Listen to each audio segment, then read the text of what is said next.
Check, check. Mic check.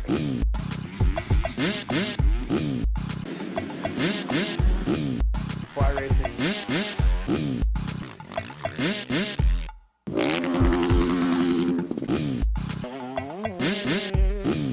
Fly racing.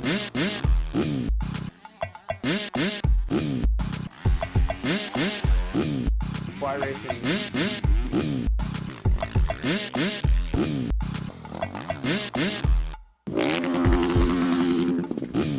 Fly racing.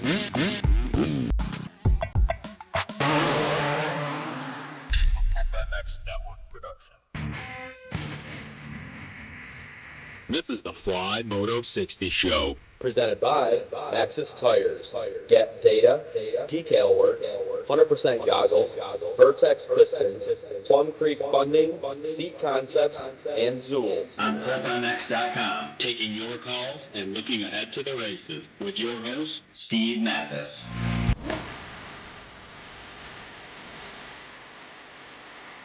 Yeah, welcome everybody, Fly Racing Moto 60 show. We are live. It is Wednesday. We are doing a little early this week, but we're back after 2 weeks off. Unadilla picking up 3 rounds to go in the motocross series, and yeah, look, Hunter Lawrence and Tom Vial and Levi Kitchen and all those guys are still in this thing, but it is looking more and more like Chase Sexton and Hayden Deegan's are going to take this thing. But thank you for listening and watching the Fly Racing Moto 60 show. 702-586-7857. You got a call, you got a question, you got something on your mind, you want to talk some Loretta Lynn's even. I was there for a couple of days. We'll have Daniel Blair on. We're going to talk to him about Loretta's and Zach Osborne too, of course. And yeah, we'll talk Unadilla, talk Loretta's. Ken Roczen, Cooper Webb coming back this weekend. Eli Tomac back next weekend for Budds Creek. So lots going, lots to talk about when it comes to the sport and everything else. 702-586-7857. Give us a call. Thank you to Fly Racing. Appreciate those guys coming on board with us. They're a big part of everything we do here at Pulp. And yeah, man, 2025 stuff is out. So please check it out on their website, flyracing.com. You look at Dean Wilson. You look at Justin Brayton, RJ Hampshire, Chance Hymas, right? Wearing Fly Racing. The Formula S helmet's amazing. Doing big things with that. They've got all their new gear out from the Evo to the F16.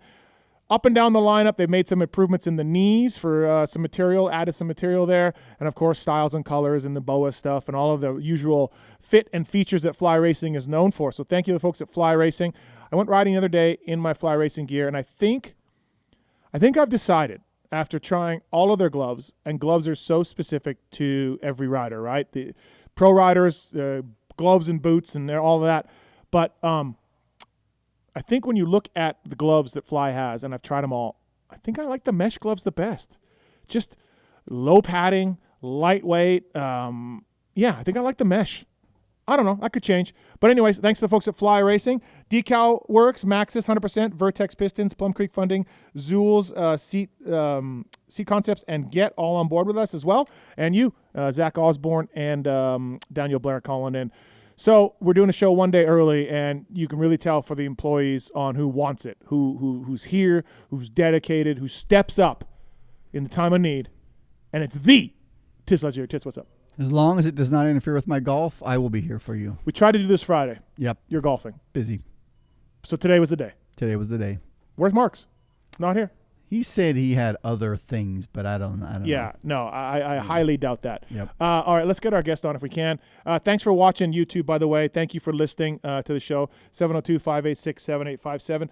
Get ready to tread victoriously with the new Maxxis Moto tires. Experience the full shred potential of the 2 treads designed for soft intermediate to hard terrain, developed and tested with this guy named McGrath. Grip, stability, and predictability that surpasses all others. Available now at the local Maxxis dealer or online at shop.maxxis.com. Maxxis MX Series, a gift from the science nerds to the moto kids. Pick your pair. Thank you to the folks at Maxxis Tires. Great mountain bike tires as well. So thank you to those guys. Decal Works, PulpMX24 is a code to save with Decal Works. When it comes to Red Bull KTM, Husqvarna Off-Road, DecalMX.com, PulpMX24 is the code to save with those guys. They'll design your graphics. They'll put all the logos on them. They'll put the numbers, whatever font you want, do all of that, and do it really quick and in great service as well. So thank you to the folks at DecalMX.com. Really appreciate those guys coming on board, and they're a big part of everything that we're doing here with Pulp MX Show and the Fly Racing Moto 60 Show.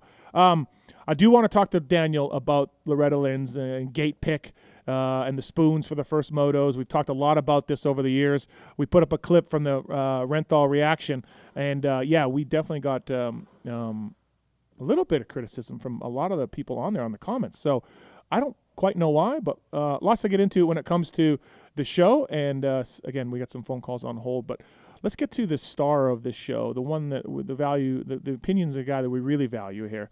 He's a national champion, a Supercross champion, the Zach Osborne. What's up, Zacho? Steve, just here to kill the show on a Thursday or a Wednesday. What's up? Yeah, you're fine. Listen. Okay. Hey, we got to talk about you and coming back. do it. And I thought we'd see you. You took a Club MX bike. You rode it a little bit. I thought we'd see you the last three, but turns out we're not seeing you at the last three. Give us a thought behind this process of bowing out and deciding to not come back. Yeah, I mean, first of all, like, I wouldn't really even call it a comeback. Like, if you wanted to call something a comeback, that would be my GNCC last year. But this Brandon hit me up. Actually, we were talking kind of before the season started, and then I got hurt at the end of the dirt, and that kind of just screwed my prep up, so it wasn't possible. So the original plan was to do all of the outdoors, because that's something that I feel like I would enjoy, that I can still do. Gives me, some reason to ride and train and whatnot. You talked to Mitch a little bit. You talked to Peyton a little bit, right? I did talk to Mitch a little bit, Yep. But that was like 2 days before Paula, and then they ended up going with Masterpool, which, look, I've had my opportunities. Ty's a great rider. He deserved that ride. Like, I have no issues there whatsoever. Like, that's awesome. I'm actually super stoked to have watched that all come together. Mm-hmm. But with Brandon, he contacted me, I think it was Wednesday night or Thursday night before Washougal, after Marchbanks and him parted ways, and was like, hey, like, I don't really need to put anybody on this bike, but it would be cool, given our history and whatnot, if you want to ride the last three nationals, come get a bike and see if you can get ready. Like, I have done like maybe six or 8 days of riding since my injury at Day in the Dirt, and I knew very little in a 4-month span, and we were both very clear on that. So he was like, just come get a bike. I went up there on the Saturday, rode the bike, had some fun. I had a factory connection platform with suspension and stuff from when I was riding earlier in the year, so it was all like, it was a very seamless thing. Had it been like, hey, here's any other bike, basically, I would have definitely said no. But because I already had like something that I was pretty familiar with, comfortable with, a bike that I had some time on and knew, I was like, hey, maybe it happens, right? I did like 10 days. In that 10-day span, I did probably 6 days of riding with some rain or whatever, missed some days. And like, my speed is good, but like for 20 minutes, and after that 20 minutes, it's like really wobbly and not safe. So like, I had to, if I felt like I could go and safely do 2 35-minute motos, even at like a dumbed down speed, I would have probably done it, because I still feel like I could be, do something that's worthwhile. Yeah. But I just don't feel like I can safely say, hey, I feel good for 25, 30 minutes. I can kind of cruise around for the last 2 laps. That's not really where I'm at. So I just told him, like, hey, I don't really feel like I can be ready to do any of us justice and keep myself in a safe racing manner. So that was the decision. It was a tough decision, because like, given my history there and being part of it from the beginning, like, so Brandon for has people continued who don't know, you started Club MX with Brandon, and whatever year that was, like the original property, the lease, the purchase, whatever that is, the riding facility. This was you and Brandon. Yeah. So I owned, like, not to go too deep, but like back when I was a kid, there was a track that we all raced at locally called Sand Hills, and it was like 1 mile from, it's at literally the end of the road from where Club is now. And it was the place to race in the wintertime. It's defunct now. It's not a track anymore, but we used to ride our pit bikes back to this place that we call the Sand Pit, which is like what we know as Club MX today, like the front track and the sand track. That was like a 40-acre plot or whatever. And I was like, at some point I had told my dad when I was like 10 years old, like, someday I want to own the Sand Pit. Well, when I got my first pro deal, I bought the Sand Pit, and that's what is now So it is known as Club MX. So Brandon and I, you and Brandon go way back, right? Exactly. Yeah, so there's more to it than just like a whole, hey, I've seen some comments like, why would he be on Club MX or whatever? But like, yeah, that it's way deeper than just a ride. Right. This is almost like putting a bow on a long career or whatever. Right. Yeah. Yeah, it's like a full circle moment for sure. So it's a bit of a bummer to not be able to do it, but at the same time, I'm super grateful for the opportunity. The bike was super good. Like I said, my factory connection platform was really good, so I felt good about all that. Just I don't really definitely have the fitness at this particular moment, Yeah, no, listen, it takes a lot to look in the mirror and be like, it ain't there. Because all you guys got egos. You're all racers. You all got egos. You've done a lot in the sport. So it takes a lot for you to look in the mirror and be like, don't have it, Yeah, like I said, it was a tough thing. It was a really cool opportunity. I think there would have been some really cool stuff to come from it. But at the same time, if it's not right, it's not right, And I say that like totally from a personal perspective, because everything around it was solid, like the bike and everything. Yeah. So, it just kind of is what it is. So do you think this is the end of the Zach Osborne comebacks? I mean, like I said, I don't have any desire for a full-time schedule. Like, I'm not going to race 17 Supercrosses. No, but even outdoors, even next year outdoors, like, who knows? Yeah, I don't think so. Like, my sort of main objective is like a test job. That's where I feel like I can really be helpful and productive. So I have some prospects there that we're pretty close with.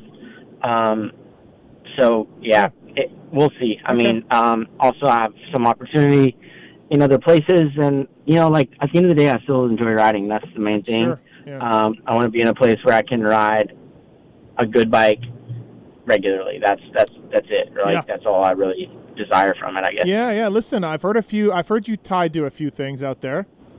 I've heard some rumors. I've heard some whispers of testing / race some 2-stroke and 4-stroke races, and things that just one-off racing on a brand. We'll see. I've heard some things. We'll see. I think there's some interesting things in the works. I had a hankering for Loretta's as soon as I quit. This year was the first year that I could have gone, being with the 2-year ban or whatever you want to call it. But I definitely think that's something I want to pursue next year, is going to Loretta's and racing, one pro class and plus 25 or whatever it is. Sure. All right, lots to get into when it comes to Unadilla this weekend. As we said, 3 races to go. So we're going to talk about that. And again, 702-586-7857. We do have some phone calls on hold for Zacho. But Unadilla this weekend, Zacho, it's a special track, all the history, but it's also like there's been no other track where the Euros have come over and just instantly adapted and run up front. When you think of Josh Coppins or Stefan Everts or DeSalle or Dylan Ferrandis is really good. Marvin was good. If you're European, you're good at Unadilla. It's a line selection, flow, momentum thing. What do you think of Unadilla? Do you like to ride it, and how do you ride it successfully? Yeah, I love Unadilla. That was also like one of the motivations. Like these last 3 tracks are some of my favorites. Like with Unadilla, Budds Creek, and Ironman. So that was kind of weighed on my decision a little bit to even consider it, because they're really cool tracks.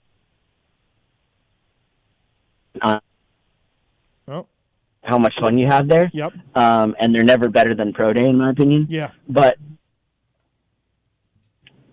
I don't really feel like it's the most Euro track that we have here, in terms of style and like riding wise. Like I feel like, especially nowadays, maybe back when it was more rocky and more slick and not as ruddy, but nowadays, like I feel like it's just so ruddy and American style. But it is quite steep. I don't know if that's maybe one factor that comes into play. But yeah, I just when you look at the success of European riders there, it's it's inescapable to say like it's not good for those guys for some reason. Yeah, I agree. I totally agree with you on the results, but I don't really understand it from a okay, got it. Like a track riding perspective. Sure. Like I would have said definitely High Point, which is another place where I would say the Euros have excelled, like Marv and other guys. But or even Washougal before I said Unadilla. Okay. Lots to get into when it comes to this race. Ken Roczen is back. He's doing this race on the 450, and he's doing Ironman on a 250. Cooper Webb is back. Do either one of those two, do they fight? Where do they slot in? Do they slot in with Hunter and Chase? Do they slot in with AP, Anderson, and J. Coop? Do they slot in behind that? Are they ahead of Craig, Mookie, Ferrandis? Like where does Webb and Roczen fit in here, in your opinion? I think Unadilla is a pretty special place for Kenny. It's proven time and time again. We know that. So I think Kenny is probably the best of the rest, honestly. Like, I think he's third to fifth, after Chase and Hunter. Or, we don't really know Hunter's situation. So maybe he's there. Maybe he leads some laps. Maybe he pulls off one of those start and sprint for 5 laps and nobody catches him. I mean, that's a possibility. I doubt that happens, but it's Ken Roczen. You can't put it past him. You cannot count the guy out. Like, you've seen it too many times. You've heard stories too many times of him, getting smoked at the practice track and then showing up and winning A1 or whatever the case is. But I think that Kenny definitely is a podium threat, I would say. Okay, yeah. Coop, I don't know where he's at as far as riding goes. He's done decent at Unadilla before, I think. I think he's there with J. Coop, like that 4 to 7 range. Okay, so so they're ahead of the Craig, Malcolm, Ferrandis. Yeah, group. definitely ahead of that third group, but I would say Coop is in the second group, whereas Kenny kind of is between the first and second group, in my opinion. And they don't touch Hunter and Sexton for the most part. I think it's mainly Chase at this point. Just with Hunter's recent form, I don't think it's quite as good as the beginning of the season, which, he's been pretty open about having some issues and not feeling as good since the one crash he had. But, yeah, mainly Chase, I think, is kind of head and shoulders above the rest. But I think that Kenny, if Chase shows up and wins by 15 seconds, I think Kenny's wherever that second-place guy is at the end of the race. I know. I was talking to Kenny a little bit, and he's just like, I don't know, man. Maybe I'll get smoked. And I'm like, stop it, dude. Stop it. Yeah, he's full of it. Stop it. You're like, he's better outdoors than in. You could make an argument for it. He's got 2 450 titles. I think it's more natural to him, right? Yes. Like, as you would kind of expect. I think he's just a natural.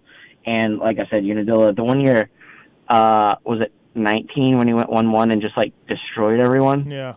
I went 4-4 that day for a podium, and I was like, I don't even know what track that guy was riding because I didn't see him the whole day. Like, just see you later. Colt Nichols is jumping in. Shane McElrath is going to ride the Mad Parts Kawasaki. Nichols is jumping in for the Pipes Motorsports team. I think the expectations, like, I talked to some people close to Colt, and they think he's in that Craig-Malcolm mix if it goes well, and I don't know. I mean, Colt's a great dude. I mean, outdoors, 450, I kind of see him where Shane is. I kind of see him where McElrath is, which is a 10 to 15 guy. Do you think Nichols is better than that? Am I off mark here? I think if he had a full season under his belt and was, thriving from the start, he would be better than that. But, it's extremely hard and extremely understated how hard it is to just start at this point in the season and just go racing, especially on a bike that you have no race trim, race notes on. Obviously the team's solid and there's people there that can help you, but at the same time, until you get stuck in a couple of motos, you just don't know what you got. So I don't think you're far off there. I think, on a good day, he's maybe an 8th guy or around there, and if it doesn't go great, maybe top 15. Yeah, it should be interesting to see. And then we got ET coming back for Buds. That's great. So that's cool. Yeah, I'm interested to see where Eli is. I think it'll be good for him. Maybe I saw your discussion earlier on Twitter about the nations. I didn't even really think about that, but if he can get back to form and lead that charge, that would be good for America. Dude, he has to. In my opinion, he's got to run with Chase to be even in consideration for Des Nations, and I don't think that's going to happen. So why do you think that? Because I think he's going to be the same pace as Jay Coop and AP and Jason Anderson and therefore send those guys? They've been racing all year. I'm disagreeing there. I think Okay. that he is who he is for a reason, and I think that if he's fit and he's and even if he beats those guys, like if he beats, if he gets third behind Chase and Hunter, I'm sending Eli every time. So we've had some good rides from Eli at Motocross Nations, but it's not like he's Jeff Ward going 7-0. He's had some stinkers at these races too. Yeah, but I mean, it's not out of the question for anyone. But I think if there's somebody I want to put it on, it's him. Okay, sure. Well, we can debate that further down the road. Okay. But lots to get into when it comes to Unadilla. Fly Racing Moto 60 Show. Thank you to Fly Racing. Thank you 100% as well. Pulp 30 is the code to save. Did you know, Zach, that the Pulp 30 code saves you on goggles and sunglasses and mountain bike gear and casual wear and everything that 100% has? Did you know that? I actually did not know that, but that's great news, Steve. Pulp 30 code saves it 100%. Everything across the board. Jet Lawrence, 100% guy. Star Racing Yamaha, 100% guy. Hayden Deegan, all that, 100% guy. Also, Zool's bags, official bag of Zach Osborne now. They've got you covered with backpacks, travel roller bags, gear bags, and more. Whether traveling for work, pleasure, or hauling the kids, check out Zool's Bag, ZULZ bagco.com, zoolsbagco.com. Pulp24 is the code to save. The Triumph guys are using them. Travis Pastrana, Kerry Hart, many more. They choose Zool's bag. So thank you to Zool's for coming on board. Let's take some phone calls, Zacho, from the fans here. Gage is on one. Nope, sorry. Seth's on one. What's up, Seth? Hey guys, thanks for taking my call here. Let me first start by saying, really wish I was going to see Zacho racing this summer, but happy he made the choice that he thinks is smart for himself. So. Yeah, I was looking forward to picking Zach in fantasy and seeing what his handicap would have been and all of that, and then yelling it could have been a killer. And then yelling at him if he doesn't do well. So yeah. love that. Question is about Drew Adams. I really like his program, how he's building up towards his pro debut. The momentum he's kind of carrying through the Canadian stuff, and then obviously winning the Horizon Award. Mm-hmm.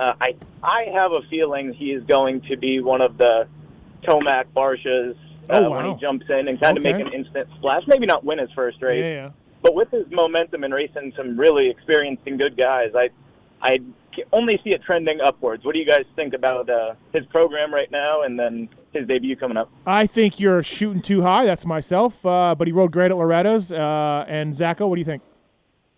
I love the program that he's running with the Canadian Nationals, getting his feet wet, getting a lot of motos in. I think he's a great rider. My biggest concern with him is his size, getting started on the 250.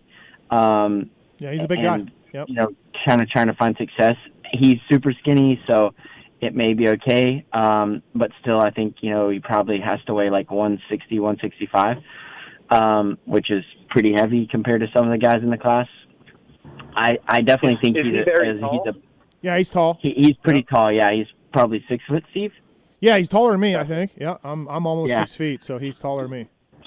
So for me, like that's the biggest concern. But I think he's a huge talent. I think he's pretty humble as far as just knowing where he's at and everything. I think he has a huge chance to be really good.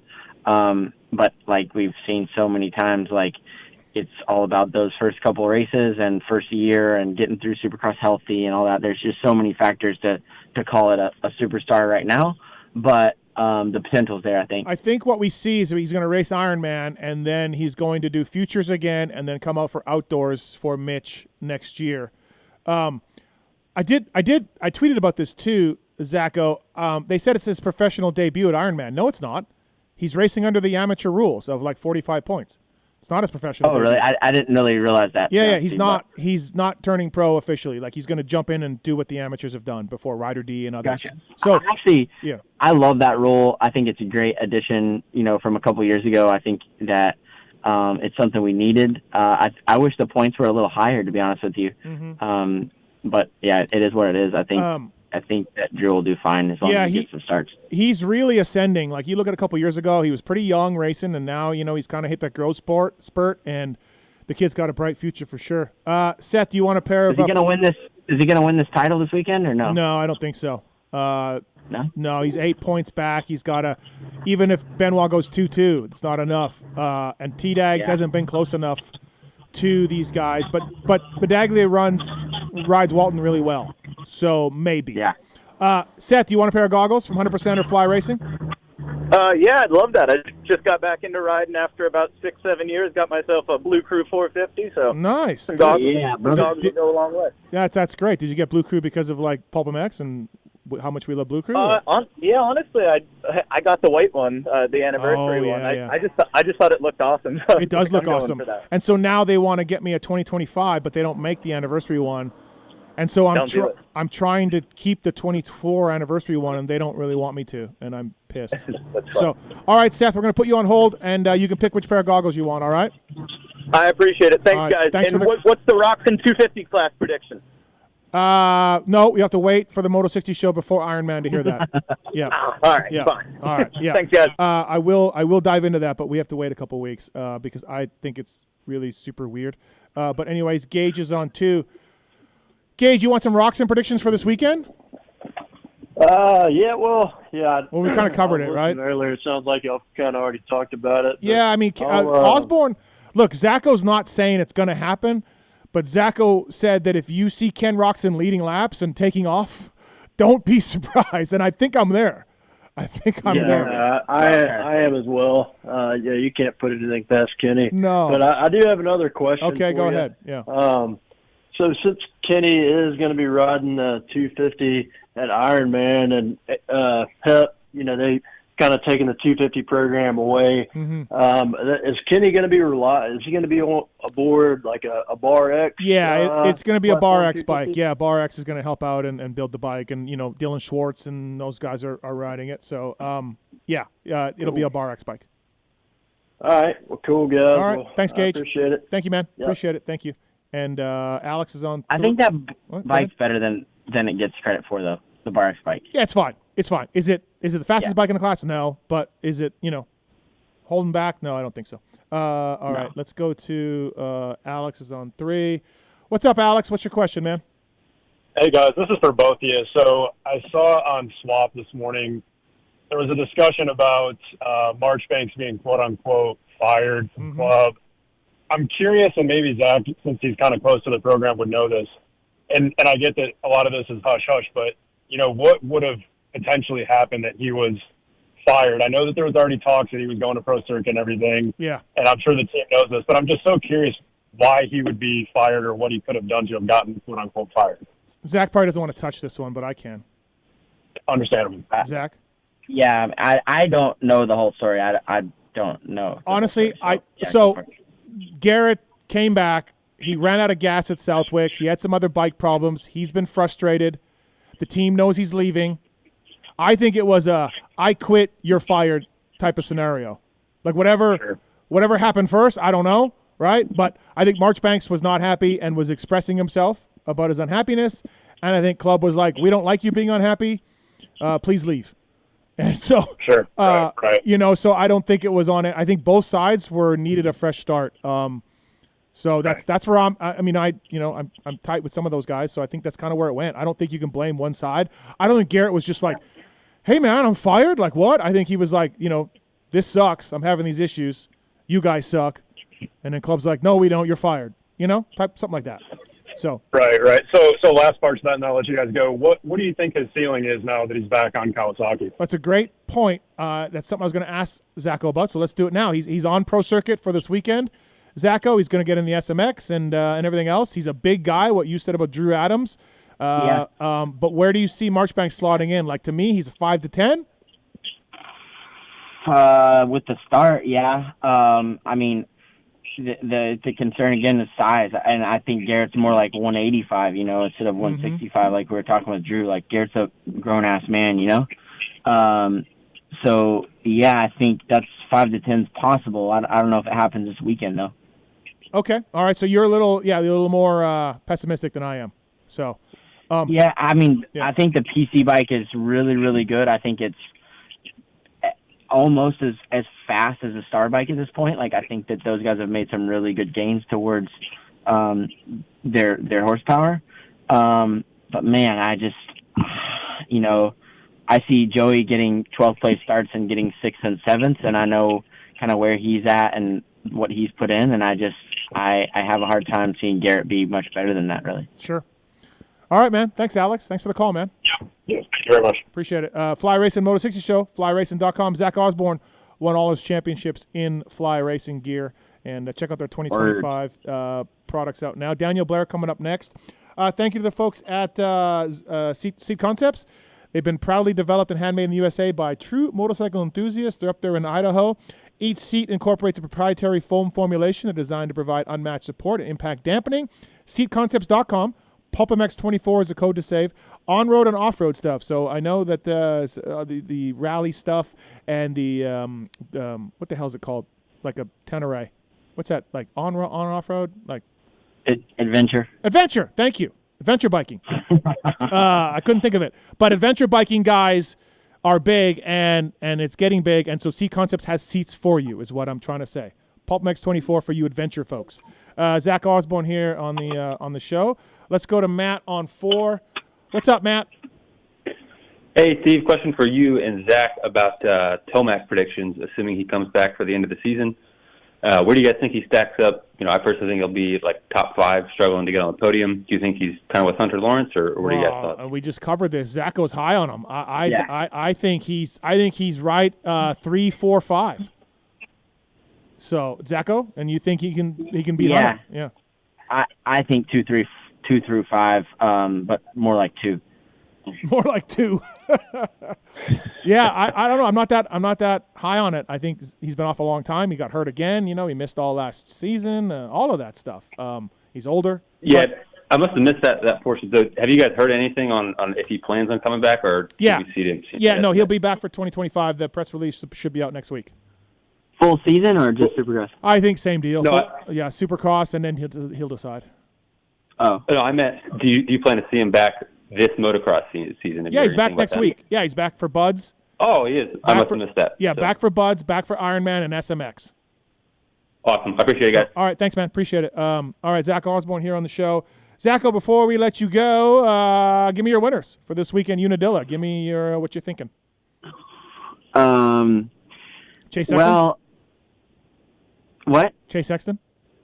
No, yeah, I think Chase Sexton, but I think Vial pulls out a win this weekend, just because of that Euro thing we talked about. And let's say, do you know anything about Hunter's condition? Like, no. Was there anything other about that? No, I got no information what from do you. Do all day? Like, well, I text Lars, but I just text him up with the whole shot button. Golly. Sorry. All right, yeah, I'm gonna go double KTM win this weekend with Vial and Sexton. Okay. It's hard to bet against Chase, and I think that Tom's just gonna be really good there. All right, sounds good, Zacho. But he better be really good if he wants to beat Deegs. Deegs at Washougal was pretty mental. And Deegs at last year at Unadilla before his bike broke was great too. So yeah, probably right. I probably messed up. So no, you're fine. Thanks, Zacho. No comeback for you, but you never know. We're gonna get you in studio too in the off season, by the way.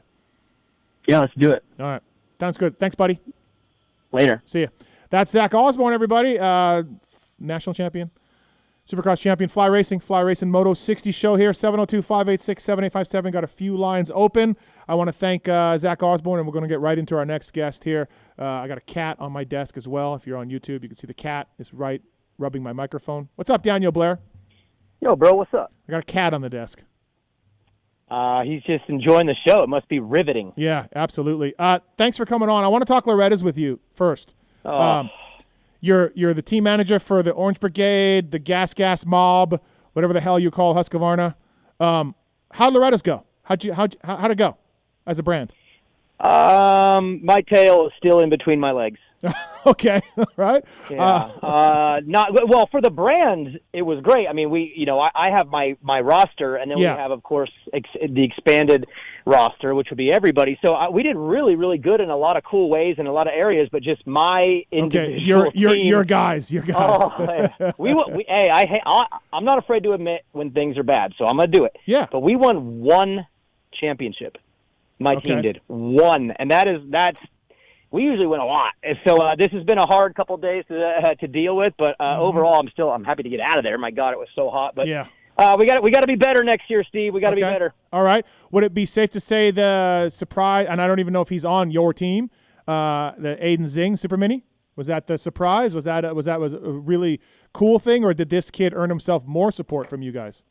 Oh no, so he's not on our roster right now. Could be in the future though. The kid he did really good, and I've known him for a long time. He's a West Coast California kid, so I've watched him, and he's kind of sat back in that class. I'd say the talent was always there, but maybe the confidence wasn't there yet. But he's just gotten bigger and faster and like stronger. And I think Mammoth was a little bit of a breakout for him, but this was like the big breakout. So no, he would be one of a few that really came through. And again, it was great for KTM for him to get that victory. But at the moment, he's not on the team. Oh, so he's going to have phone calls from Ryan Holiday and from you and from everybody.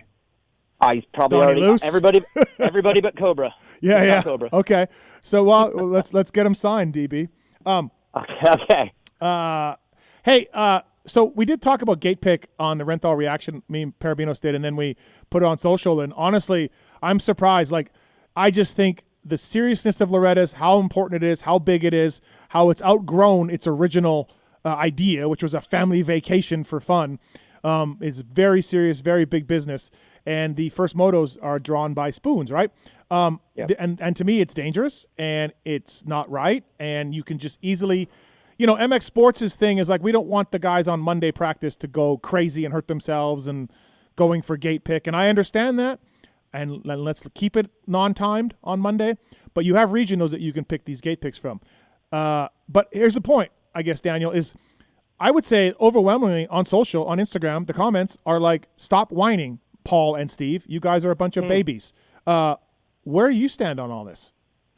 Oh, man. Well, I'll start by where I was when I first got this job, which was, I heard from the families immediately. Remember, I started at Loretta's when I got the job, and immediately the families told me, this sucks, and I didn't really understand it all the way. I'm like, oh, okay, that's how they do it. And I didn't like it, and I still don't like it. But I pushed a little bit, had a conversation with Davey Coombs about it, and he told me the reasons why they do it. A lot of it was tradition. He wanted to make sure that everyone showed up and had somewhat of an equal shot, even though there is fate involved. But you had equal shots at areas and regionals. I agree. I'll get to something because you guys said some really cool stuff in that reaction pod. But I kind of backed off because I could sense from Davey that it was a real passion and belief in that system. So I kind of let it go. But you guys, really kind of uncorked it again. And I even had one of my writers on Instagram go and post their experience from this year. And it was that. They got chip 38 and chip 36, and he was down in the first lap of both motos, and the whole Loretta's was over after a year of prep. So I agree with you. I understand their tradition, but for me, it's the safety of having guys all widened up on the first start. You get the good kid on gate 5, gate 20, and gate 31. They come flying in together, and it's not great.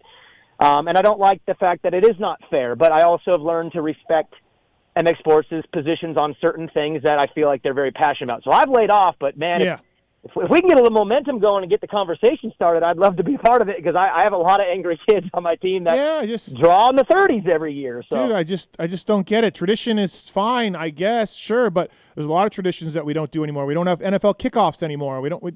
There's so many traditions that have gone away. Goalie masks come into the league now. Half-face helmets and double socks in the back, man. We do grow. And like, dude, we have areas and regionals to take to weed out the your fairness. Like, hey, man, you had 2 shots at getting a gate pick, or whatever. Got it. But here's the thing.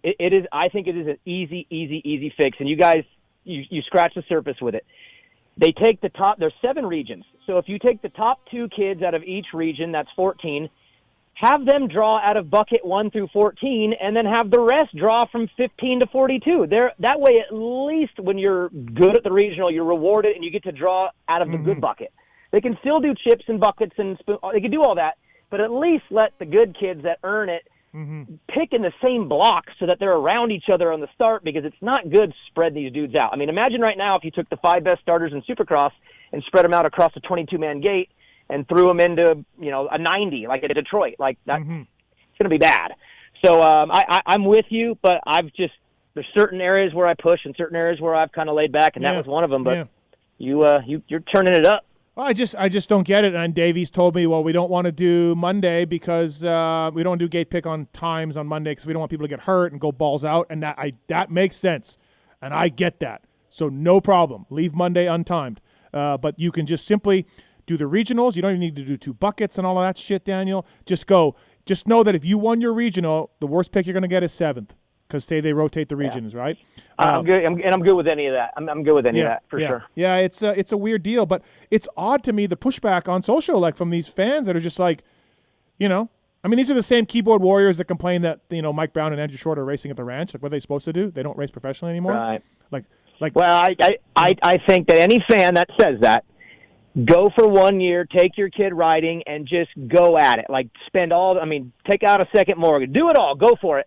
And then show up there and draw a 38 and a 32, and you're like, okay. Right? I mean, it's just – and then you're hoping to just do good enough in Moto 1 to where you get a decent shot at Moto 2, but the overall's thrown out. So it's not like the start is super fair. It's not. It's fast, and it's they moved it up from where it used to be, and, it's not. So. But here's what I'll say in their defense, because I've had the privilege of being in these meetings and getting to talk to them, and – they are willing to change. There are changes coming that are really good that everybody's wanted for a while, and they are doing it. And that goes for Supercross too. I mean, they've thrown Triple Crowns out. I mean, they're expanding and doing new things and trying things. So to me, I don't feel like there's super rigidity. I feel like we're getting better in a lot of ways, and they're asking us questions. What do you want? How can we be? I think everyone's moving down the same stream right now, so I could see improvements come in because everyone is on the same page, and they've been super willing. So I'm very happy, at least with the way things are going right now and some of the growth that's coming for 25. Daniel Blair here on the Fly Racing Moto 60 Show. Thanks to the folks at Get and Athena. Email us using the contact form at pulpmex.com, whether it's 2-stroke CDIs, 4-stroke ECUs, the fuel-injected KTMs. Daniel won't tell you this, but they're not really good off stock on the 2-stroke EFI bikes, so Get can get you a CDI and make it work a lot better. So email us using the contact form on PulpMX, and we'll see what we can do. All right, big news. Cooper Webb, Ken Roczen coming back in. Eli Tomac coming back for Buds. Daniel, where do you slot Cooper Webb and Ken Roczen this weekend? Well, I mean, I'm going to go Kenny better. I feel like Kenny is the quicker adapter, right? He could drop in. He proved it last year. He'll just show up and be great. That's kind of Kenny. Where Cooper, this isn't really his world. He's not a 450 outdoor guy. He never has been. And so to me, I think Kenny's got the nod now, but I think Cooper's just using this to warm up for SMX. And I saw him at the ranch. He looks fit. I mean, he don't look like summer Cooper right now. He looks like late fall, early winter Cooper. So I think he's kind of ready to be good here in Charlotte. But I just don't think outdoors is his specialty. And Kenny is he's a one race. He'll just show up. So I'll put Kenny easily in the top 5. I think probably closer to 3. And then I think Cooper probably in that 6, 7, 8, maybe the Dylan, Dylan, Malcolm, in that little range right there. He was on one of our group texts yesterday asking us what we thought, how he would do. And I forgot about Kenny coming in, but I said 5-5. And he was like, okay. So, I'd go 6, 7. Because, Jay Coop is really good at Unadilla, right? Home track. Yep. And he's been really good anyways. And AP is AP. Anderson. So, to me, there's those guys are really, really good. Kenny can run with those guys or beat them because he's special outdoors. But I think Webb will have a fight on his hands with those guys for sure. Yeah, he's going to be feisty because I don't think Webb's showing up out of I have to. I mean, I think he wants to use it as a warm-up, so I could see him being pretty spicy. But Kenny's got that drop-in ability. He could be great. But you're right. Jason is pushing right now, and AP is pushing, and Hunter, he's second in points, so he can't give in. I feel like the whole pack has a reason to be good right now. So Kenny and Coop aren't dropping into a pack of guys that are over it. I think they're fired up right now. So I actually think it's going to be a good day of racing. So speaking about Cooper and AP, 3 points separate them.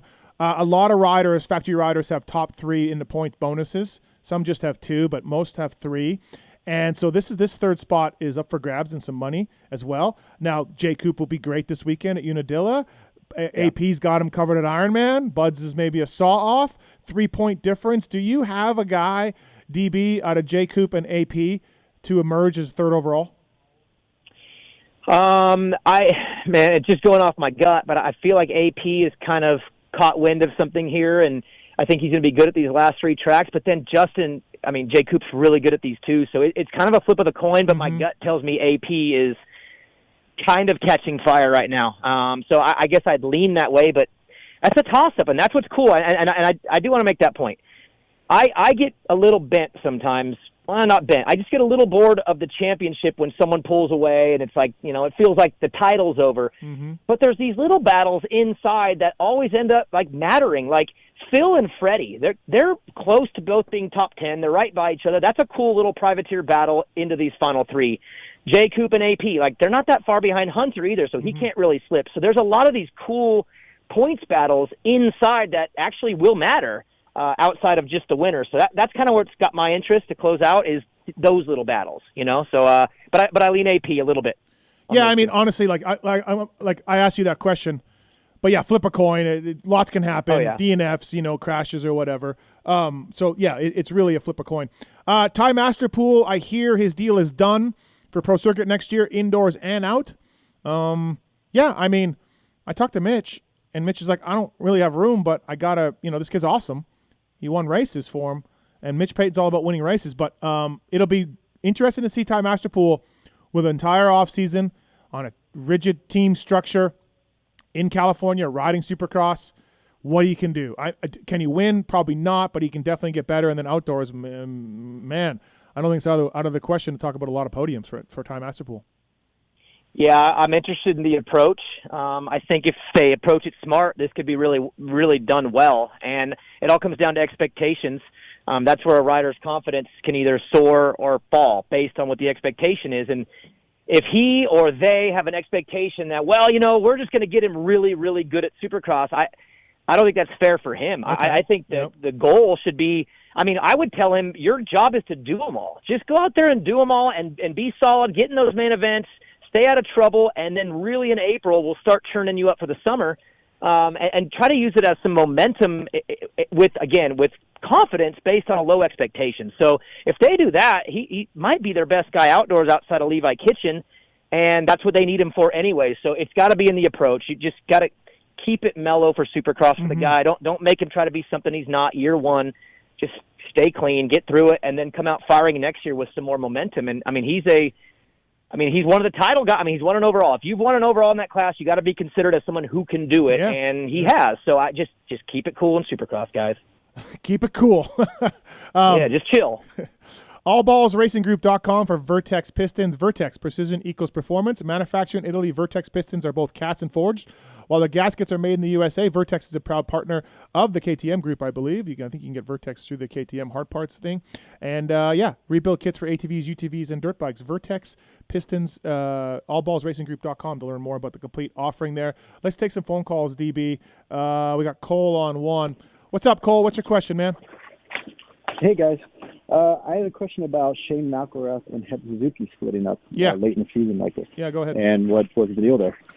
I don't really know. Look, last I heard, they were going to keep Shane on and add Nichols and add Roczen for 2 races, and I don't know what changed. I don't know what happened. I know when they were talking to Nichols, they told Shane, this is from the team side of point of view, hey, you got to do better.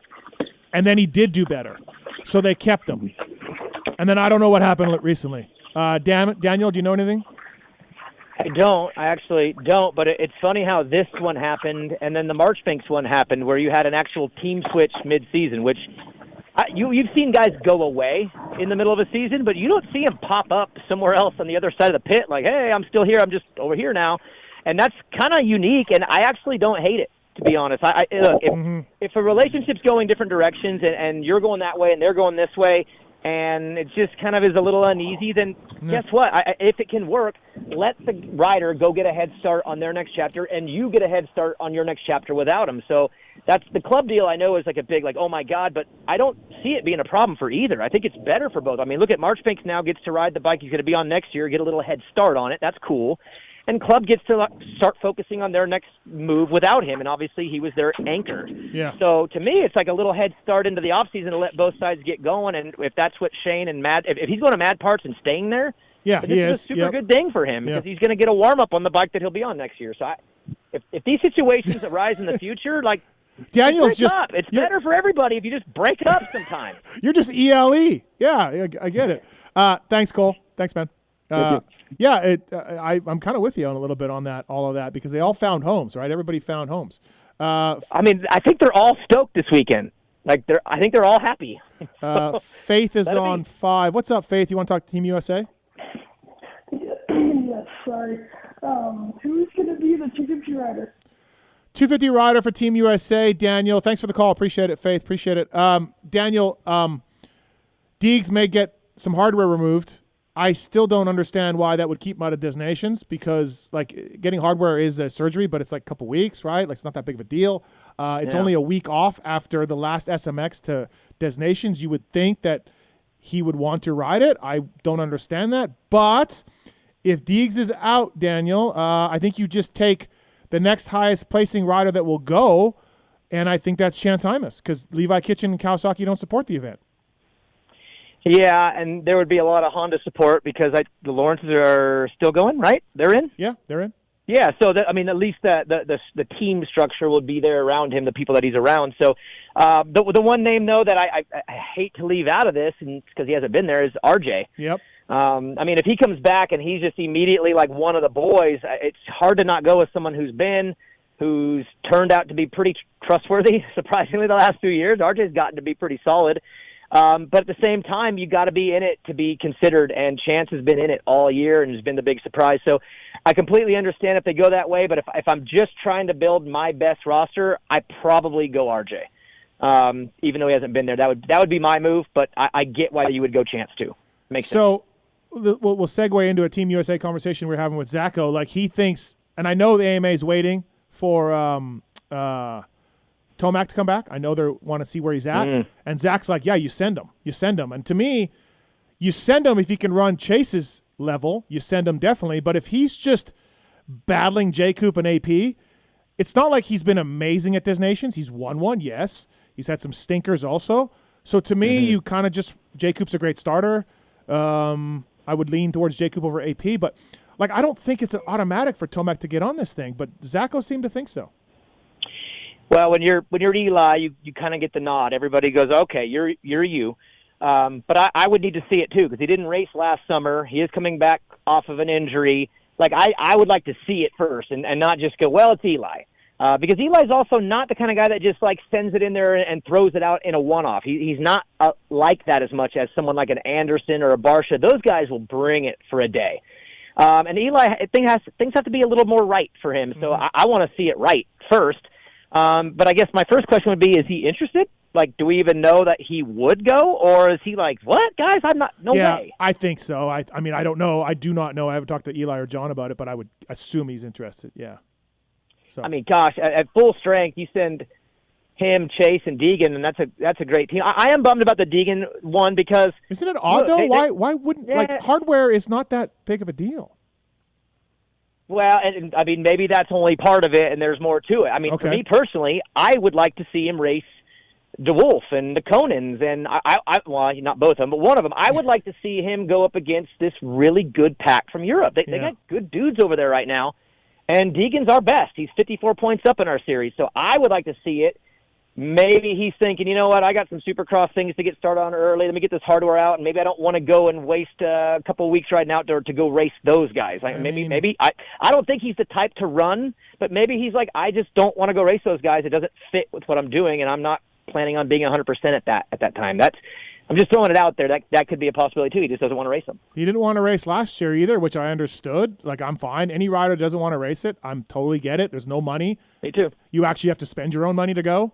So I totally get it, but it is odd for 2 years in a row. But I mean, yeah.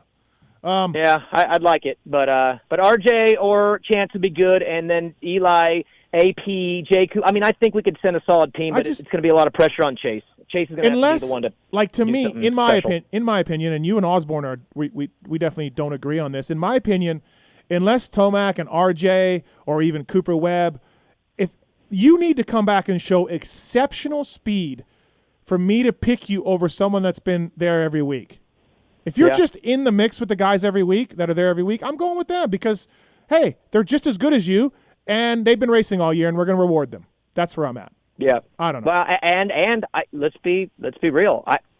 I'd like to see what he looks like against these guys. I think Hunter and AP and JQ, I think they're all riding really good right now. So Kenny, Coop, Eli, I don't think they're going to be able to just walk in like legends and have these guys. I think it's going to be hard for them, to be honest. So I agree. I want to see it too. I'm with you. I like to see what he looks like first before I would just throw him in there. If you're a first-time home buyer, you're an investor, you got a vacation home like Daniel, Plum Creek Funding has programs to suit your needs. The rates they moved down the other day, I saw. If you already own a home, you want to pull some cash out, contact Zach at plumcreekfunding.com. Zach's done a lot of work in the moto industry for a lot of people, myself included. ZACH at plumcreekfunding.com. If you're looking to purchase a home or, like I said, buyer, or you want to pull some cash out, Zach Morris, reach out to Zach, plumcreekfunding.com for more information on this. Zach's on 4, not the Zach, another Zach. Zach, what's your question, man, for Daniel? Hey, Daniel, I was curious, man. Maybe you could help me out. I'm a 25-plus rider. I'm okay, little bit of talent, not a whole lot. If I went and bought a factory bike right now and I started training, really putting the work in, and I gave myself, I don't know, maybe 5 years, do you think there's a chance that I could be a lights champion? I was just curious your thoughts. You've been around this a while. Hold on. This is I know. I know. This is a slam at the cat, and I know what you're doing. Let's be clear here. I think the cat was crazy to say that, but also, Zach, you don't have the talent that Catanzaro does, so it's not like Catanzaro was saying anyone can do it. He was saying Hunter said that he could do it, which I think is crazy, but let's be clear, it doesn't mean anyone can do it, Zach. So you're saying that even if I could somehow get the factory bike, you don't think it's possible? No, I've never seen you ride, but I'm guessing. What if I put my ego to the side, Steve? Have you made any main events ever? No, I haven't. I'm totally tongue in cheek. Yeah, I know. That's what I'm saying. Okay. There's two things. I wanted to say. Okay. Oh, I'm sorry. Go ahead. There's two things to deal with. Can anyone do it? No. And then can a guy like Catanzaro, who has gotten some top tens, could he do it? And I still say no. But the cat took that post down, which was probably the right thing to do. And by the way, do we have any? Has anybody texted Hunter to see if Hunter really said this or not? Daniel, do we know? I think he's Homer Simpson. I think he's doing the Homer Simpson into the bushes right now. Yeah, totally. Why is everyone hammering AJ? Hunter's the one who said he could do it. Yeah, we need to get all hands on deck and find out if Hunter said this or not. Exactly. Yeah. Hey, the other thing I wanted to say. Go ahead, Daniel. I was going to say, I think his point was a little taken out of context and probably not said exactly right, but if you took someone that has some pretty good talent like he does, or someone in that range, and you give them 5 years on a factory bike and the entire program around it, uninterrupted, no injury, if it goes perfect, you could be a badass, no question. But a champion is like, look at the guys who never won championships, and they were on factory bikes for 20 years. Moto's 20 years. Well, and they were on programs. They were on factory bikes. They were at facilities. They were training. They were doing all the things that Cat said he would do, and they didn't become champions. Yeah. But you take someone like the Cat or anyone in that 10 to 20 range, and you give them 5 years uninterrupted on a factory bike and a good program, they're going to be really, really good. But a champion takes more than just good. Champions in the brain and in the heart, and that I don't think can be just coached in 5 years, and the bike doesn't do it either. So that's a different world, but he would be very good in 5 years, but champion, that's different. And this goes to something I was tweeting this week, and this is not a slam on Shane McElrath. He's a good rider. But when he's battling Sexton for a title and winning races, it was his time. It was just time. He was older, experienced, guys moved out of the class, and it was his time to do that on a factory bike on a great program. So let's not all start running around, and Shane's just an example of many guys who we're just pointing to because it's their time as great riders. Shane is a great rider, but he's just a top 10 guy, and the danger comes in us pointing to these guys and being like, oh my God, 250 Supercross champion, you're amazing. Yeah. So I agree. I agree. Thanks, Zach. Thanks for the call, though. Yeah, hey, one more if you got just a second. We went to Loretta's this year the first time. My little girl made it on P-Dubs, and I really liked the chip draw. I know that's weird, but I like that. I thought that was a cool deal. What'd you draw? Zach? What'd you draw? Lucky number 13, and let me tell you, I paid for it for the rest of the weekend, or for the rest of the week. Okay, but hold on, Zach. You're in the P-Dub class, man. Yeah, it was sweet. But so here's who the thing. cares? No, who cares? let me finish. Let me finish. All right. You said take it from the regionals.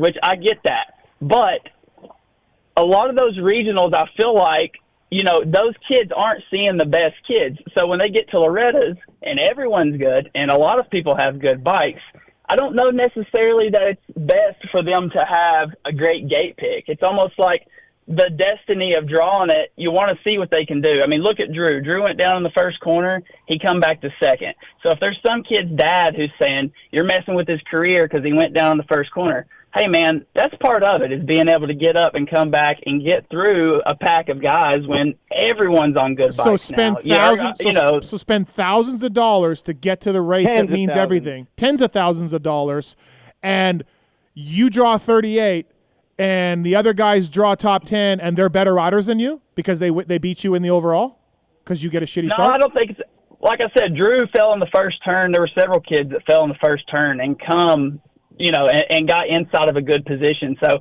I think if you're on a good bike, you're a kid who thinks you can win, you're a kid who's going to step up 2 weeks later and go race pros, it shouldn't matter. You should be able to go from any spot on that gate and get your way to the front. Well, It's kind of my thought. I disagree, but that's fine. Hey, Yep. Hey, that's okay. I appreciate you guys. All right. Thanks, Zach. Appreciate it. Thank thanks. you. P-Dub class. He's talking about the P-Dub class, Daniel. Yeah. He loved it. He got a good chip. Yeah. All right, Daniel, give me your winners for Unadilla. Okay, so I'm going Chase, but I want to throw something at you. This is really cool. All right. No, you're going to like this. Eli's longest moto win streak is 8. Kenny's is 9. Dungy's is 11. Chase is at 7 right now, so if Chase wins them both this weekend, he passes Eli, ties Kenny. And if he goes all the way to Ironman and closes this thing out, he'll have a longer streak than Dungy ever had, Eli, RV, everybody not named Ricky Carmichael, James Stewart, and Jet Lawrence, and I would have never predicted that. So I'm actually kind of pulling for Chase to do it, just to close it out, just so he could make some cool history. But I also have a sneaky feeling that AP is going to grab a moto from him. So, but I'll go Sexton for the overall, and I'll go Vial on the 250.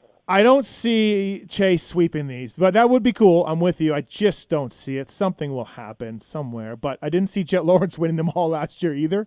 So there is something there. But hasn't this Jet Lawrence's injury, it's completely changed Chase Sexton and KTM. Completely. Oh yeah. But I do think the timing was right because it was coming around. Moto at High Point when he crashed, he had made the pass in the lead, and then he crashed. It was on its way, and then when Jet went out, it just kind of gave it that final push and lift over the finish line. But I do think it was kind of coming anyway. Not like this, but But Jet, the timing was perfect for Jet to leave because everything was about to be glued, and then it just did. So good timing. 250 winner?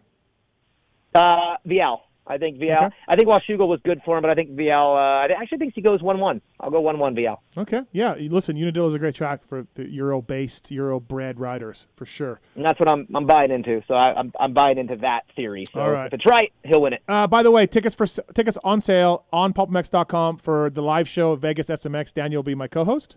So tickets on sale. That'll be fun. We're gonna have some special guests as well. So. Looking forward to that. DB, thank you for your time on the Fly Race and Moto 60 show. Thank you, buddy. No problem. See you soon. All right, see you. That's Daniel Blair, everybody. Tits, great work today. Double duty. Double overtime for two people today. Make sure you invoice Marks for your money. Okay. Thank you, Fly Racing, Maxxis, 100%, Vertex, Decal Works, Plum Creek Funding, Zools, Seat Concepts, Get. Appreciate it. Thank you, everybody, for watching and listening. Wednesday edition. We'll be back next Thursday to talk some Budds Creek, which should see Eli Tomac coming back. See you next week.